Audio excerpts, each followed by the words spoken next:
warahmatullahi wabarakatuh. Mugi-mugi tansah pinaringan rahmat so barokah saking Allah Subhanahu wa taala. Sugeng enjing Bapak Ibu lan kanca-kanca ingkang kinurmatan. Langkung rumiyin sumangga kita ngaturaken puji syukur dumateng ngersanipun Gusti ingkang Maha Kuwasa.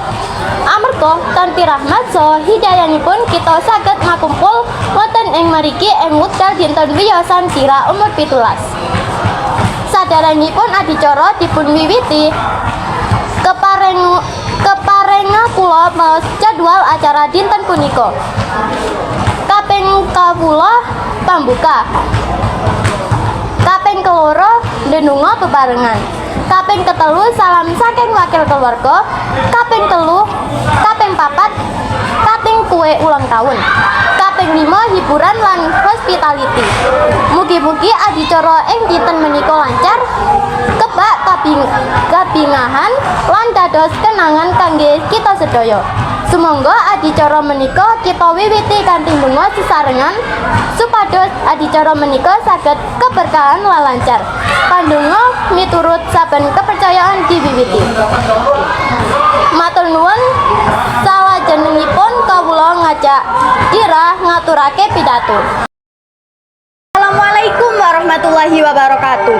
Mugi-mugi tansah pinaringan rahmat saha barokah saking Allah Subhanahu wa taala. Sugeng enjing kagem sedaya keluarga rencang-rencang ingkang kula tresnani. Matur nuwun kanggo ngrayakake ulang tahun kula.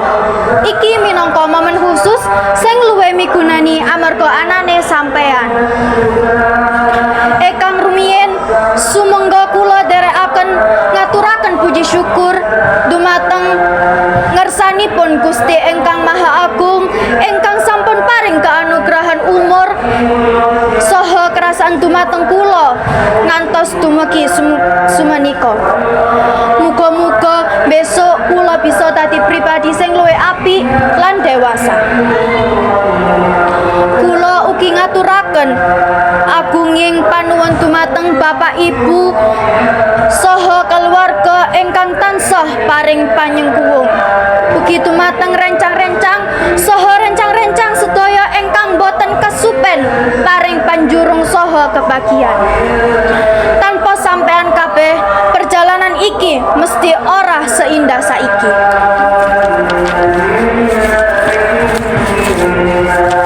Mugi-mugi kabersamaan menika tansah dipun lestarikan saha Gusti tansah paring kebahagiaan saha keberkahan dumateng kita sedaya. Matur nuwun maneh lan padha nikmati acara iki kanthi bungah banget. Kula akhiri matur nuwun. Wassalamualaikum warahmatullahi wabarakatuh.